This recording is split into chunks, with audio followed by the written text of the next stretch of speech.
Elkhart, Indiana was founded in 1831 when Dr. Havilah Beardsley bought a square mile from a Potawatomi Indian chief. The town lies at the northern tip of the Hoosier State, within shouting distance of Michigan. Actually, make that within a trumpet's call, because Elkhart is where Conn-Selmer makes musical instruments, including trumpets played by musical greats like the celebrated Boston Pops Orchestra, jazz legend Louis Satchmo Armstrong, and red-hot retro swing band Big... On April 1st of this year, we went out on strike. The day before that, we found out that our owners had sold their stock. Go figure. In May, I met Pat Meyer by coincidence. In May and June of 2006, they were hiring scabs. They held a job fair, offered the new hirees more money than offered to us on our first proposal. The union members crossed the line and received the same pay. This was like, in that time, we had just a few cross and then more cross. As before the strike. I guess why I'm saying this is we think the union and the company did us wrong because we would have all kept working if that was the circumstances. And our owner, Messina, he tries to hold that over our head for the $4.9 million that he has lost. And now it's like $7 million. And boy, do I feel sorry for the man. I brought all kind of articles and stuff where he just contradicts himself. He badmouths us. He talks how the scabs are really well organized and really adequate workers. And I mean, I am one of the lowest seniority in our shop, okay? I have 11 going on 12 years, the 14th of this month. I have people with 4 times what I have, okay? And I feel sorry for these people because they've actually been there, you know, through the thick and thin. And we get no respect, absolutely no respect from our owners. My name is Denise Sigler. I am from Local 364, and I was a CNC operator before we went on strike. That happened in April. In May and June, we had another proposal. We had another one then in August. These were all turned down. Had another one just recently. It was turned down. We now believe we're locked out. We have not been able to get any union representation to help us as far as our food banks and what we feel is necessary, our need for the 230 workers. We've had some people cross the line already. We feel that we need help from everybody that can chip in and do whatever they can. We just need support from everybody. And this company, is it just in Elkhart? Where is it at? Conn-Selmer is in Elkhart, Indiana, but I'm at the Vincent Bach plant. Now this is, Steinway's our parent company, and Steinway has quite a few buildings all over, and they're, I believe, shutting us out, trying to shut us out. This is an original blueprint of the company's world-famous Bach Stradivarius trumpet, designed almost 80 years ago by Vincent Bach, who was, by the way, no relation to Johann Sebastian. They have scab workers in there.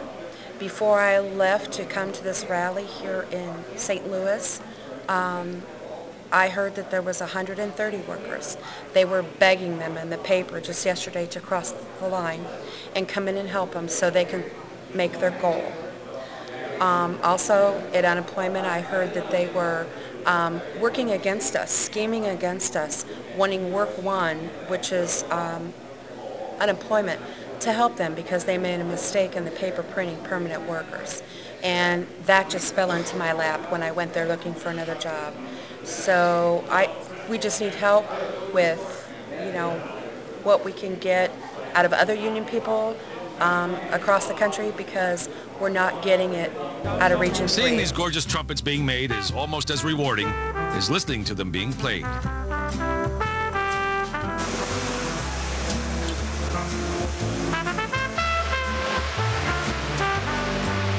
Because artists play these instruments, it's fitting that artisans make them.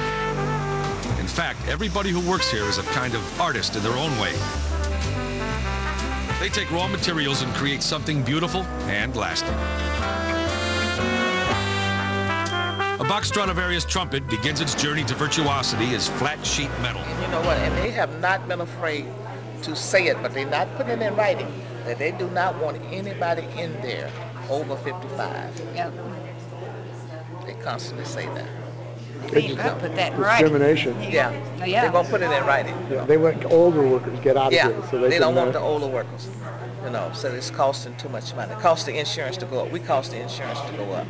And it's really disheartening when you go Yeah. out there and they put that paper up there where we can only have 3 people out on the strike line at one entrance. And, you know, they tore down our shacks. You know, our barrels have been moved to the grass and off the driveways. We can't even stand in the drives. They've moved us 30 feet back from everything. We can't yell, scream, holler, make a motion, a gesture, nothing without being arrested. We went through the same exact thing. They had the Morgan County Sheriff's Department paid off. They would go and pick up their paychecks and wave it in front of us. Morgan County, that's who we pay taxes to. Not this corporate son of a bitch out of Germany, Texas, wherever, but they still picked up their pay and waved it at us. And then now they're turning around and wanting our vote because the sheriff's running for election. Mike Jackson hammers the seam into submission. That's beautiful, Mikey. You can hardly see the seam here at all. It's almost like you finished it up here. But his work's still not done. Next, he fires the metal. Wow, it's got red hot. There you go. This process eliminates any residual seam. It's now a completely unified piece. Judge to draw up a petition on us, only hearing from their side. Oh, yeah. They never asked us, you know, I had us to come down and see what was going on our side, you know. And then there's one guy there, he wrote a letter for the form in the newspaper and asked the judge why did he do that and not hear from the people. They would not print his letter. Not a surprise. It's the same all over. We even had a person that lived down the street from our picket line. They lived on the corner. They let us use their yard. The company actually put an injunction against them. What? They threatened to take their land if they let us stay there. And we've requested their help. People wrote letters, you know, over the web, wrote letters in the mail, made phone calls. Who have you called? Mo Davison. I have called my particular union individuals, and I have called Gettelfinger's office. Who's Gettelfinger? Twice. He is the president of our international in Detroit, Michigan. And I heard he's not calling anybody back. So, and I know he didn't call me back or write me back either. Well, why would they be giving you strike payments and paying your medical and not publicizing the strike in their magazine? I'm real puzzled about that too, because after all, it has been 7 months now, and I haven't been able to find anything on the internet myself. I've done searches. If they do say anything, they just say nothing to mention about the strike. I did run into that on a few websites, but they don't break it down. They don't tell people in America what is happening at our plant. And how has it affected people at your plant? Oh, it's affected people really bad. I have lost a double income. My husband's been there 27 years. I've been there 11. There's 2 other women at this convention with me. They both have lost a double income.